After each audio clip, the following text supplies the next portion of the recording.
Forget gurus. Forget anyone claiming to be an online business expert without going through the challenges of entrepreneurship themselves. The Real Money, Real Business podcast is here to prove the best insights in online business comes from your fellow online business builders. We dig into stories of entrepreneurs selling their business on the Empire Flippers marketplace so that you can learn how they made their business profitable, how they overcame obstacles, and what lessons they learned in their online journey. If you want to take your business and your knowledge to the next level, you've come to the right podcast. Let's get started. Hey everyone, Branden here with another great business to discuss on this episode of the Real Money, Real Business podcast. Today's guest is Marisa, and she's selling her dropshipping business on the Empire Flippers marketplace. So welcome to the show, Marisa, and how are you doing today? I'm doing great. Thanks for having me, Branden. Yeah, it's really nice to have you on the call. I'm excited to talk to you about this business you've created. But before we go into the details of the business, let's give a quick general overview. So it is a dropshipping business in the outdoors niche created in March 2019. The average monthly revenue for the business is $145,431 and makes an average of $24,795 per month in net profit. For everyone listening, you can visit empireflippers.com/marketplace and search for listing 52620 to learn more about the business, or you can unlock this listing to start your due diligence if you're interested in purchasing this asset. So now that I've given a general overview of the business, what's included in the sale is the domain and all site content and files, an email list with over 1,007 subscribers, social media profiles for Facebook, Twitter, and Instagram, standard operating procedures, supplier contracts and relationships, and employee contracts. So, Marisa, can you tell us a little bit about your background in building and running online businesses? Sure. I actually came into this about a year and a half ago to join our founder, Yako, who has created the store in March 2019 to help him with infrastructure. So this is actually my first venture in e-commerce and dropshipping, and basically set up the infrastructure to support the growth that we've had over the last year up to the 7-figure sales that we've made. Oh, wow. So starting more on the managerial side and now starting to branch into your own e-commerce business. So where did you get the idea to start this specific business then? So this specific business was actually, again, our founder was able to create a very good relationship with a high-ticket outdoor product that we do sell. And he was able to create the infrastructure and a very good lead gen process, and was looking for a partner to come on board to help that infrastructure and help the sales and the customer service and train the team and build out the team so that we could support it. Actually, not my idea to do that, but saw the opportunity where this was going in a direction last year that was high growth, and decided to bring some more talent to the team and create some more processes so we could support that growth and continue it into this year. Wow, that's an amazing story, and I'm happy to see that you're able to find that opportunity and capitalize on it.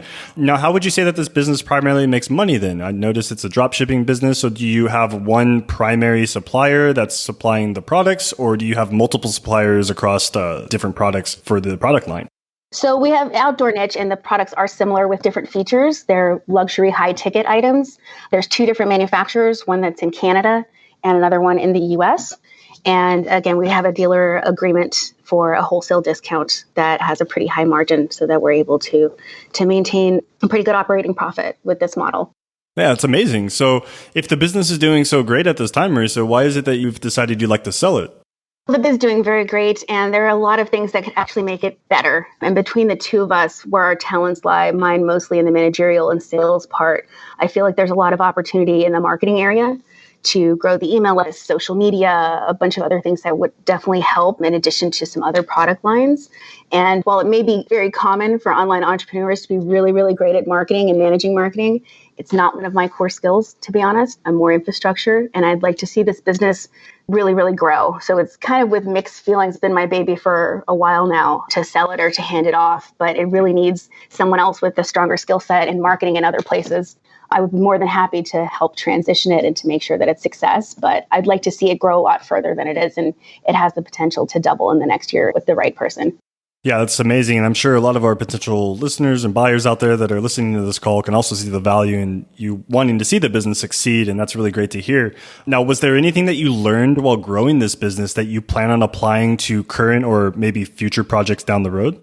Yes, I think one of the most important things that I learned with this business is to really know your clientele, your avatar, and actually be very faithful.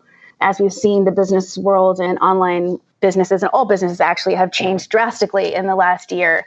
And we've had to become very agile and stick to our market and our audience. And our audience is in the luxury market, high ticket one percenters, and they like to be talked to in a certain way. They prefer a certain business model.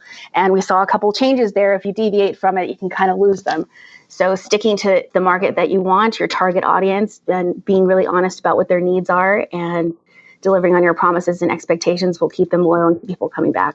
Yeah, really amazing and solid advice as well for our listeners. It's really great to hear that. Now, on the flip side of that, was there anything that you learned while growing this business, or maybe something that you tried with this business and it just didn't give you the ROI that you were expecting? I think that there was something that we more considered. Again, they're high ticket items. So during the uncertainty of the pandemic, we thought a lot about either, discounts or deposits or changing the business model instead of, getting payment up front for the products that we have that are custom built. And I learned through this that would have been a very, very grave mistake and definitely put a huge drag on revenue and given an advantage to our competition. So again, picking something and sticking to it while it may be a little bit bumpy in the road and knowing what your market wants is really the right thing. So sticking with the current business model and not offering discounts, not getting desperate when times are tough. I guess that's what I'm really saying. Sometimes you see the numbers are starting to turn left. Oh no, stay on the path. If you know your market, stay on the path and it should even out. Yeah, really solid advice. It's sticking to your guns, making sure that you don't stray away from it, because ultimately that might end up biting you in the end, and nobody wants that as well too. So where would you say that a majority of your traffic is coming from then? The majority of our traffic comes from Google Ads. So we have a very sophisticated Google ad platform that we've created based on keywords and the website that we have that drive traffic and drive the majority of our lead gen. That is absolutely our bread and butter. And that is definitely something that will come over with the sale and need to be nurtured ongoing. Gotcha. And then are you doing any other types of marketing? I noticed you have an email list and social media profiles. Are you utilizing those to gain traffic to the website itself?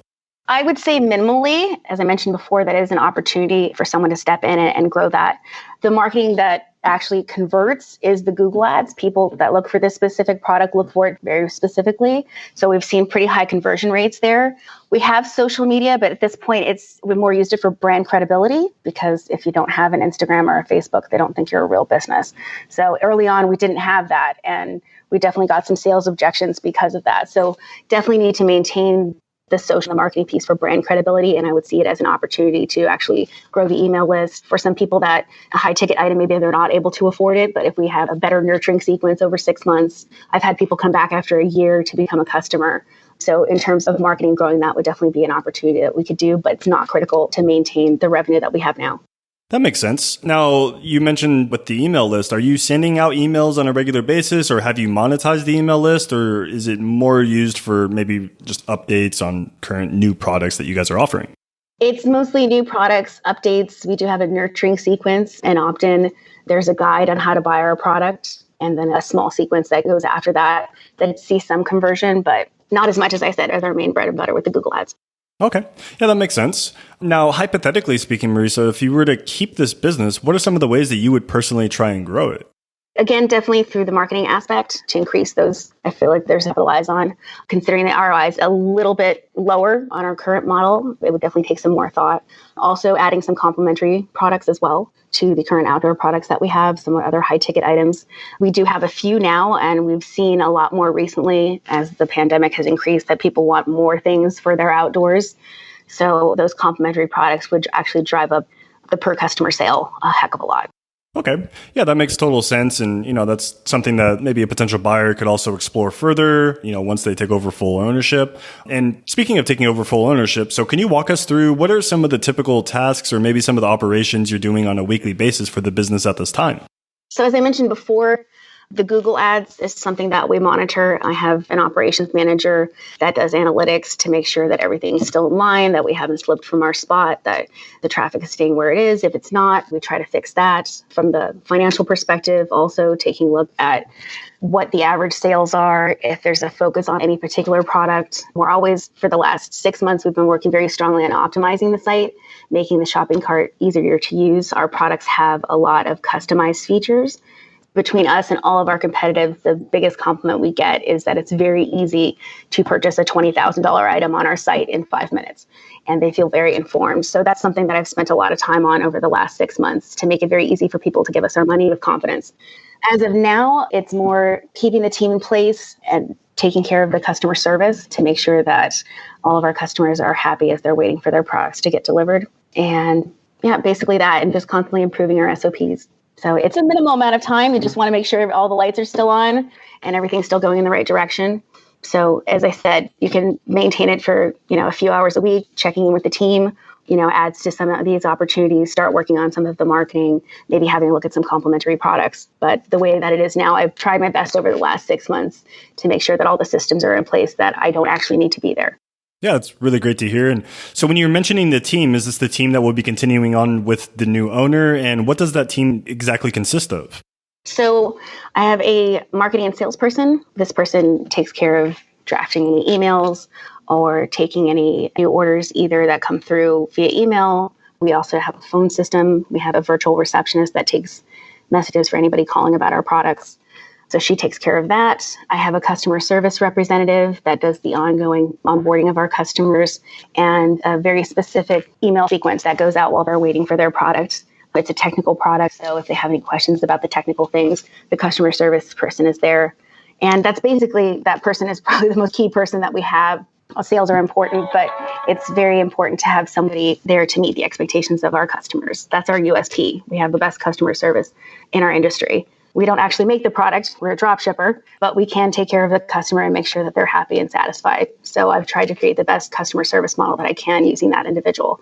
Then I also have a web and operations person. So that person monitors the Shopify store, making sure that that's optimized. We've tried our best to, again, optimize the site, increasing the load time, or decreasing the load time rather, and then making sure that all of the analytics are being monitored from Google AdWords, page views, all of those things. So he's on top of that. And those people could come over to with the sale.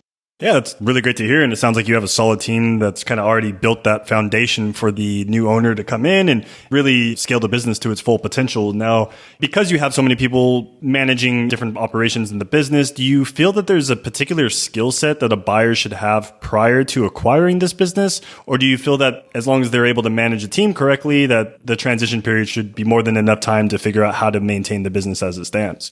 Well, I don't think it requires a particular skill set either for running the Shopify store or this particular niche that we have. As I mentioned before, pretty new to e-commerce myself, just basic financial management skills.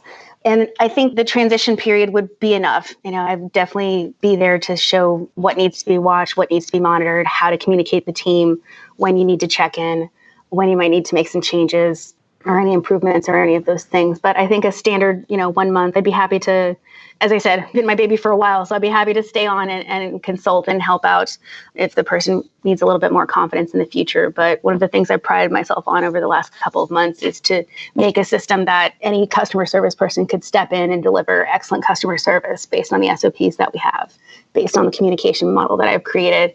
The operation analytics system that we have, all of those things have been put in place, that it's a really plug and play and just requires just a little bit of management to make sure, as I said, that the lights are on, that everything's still rolling, the traffic's still there, the leads are still coming in.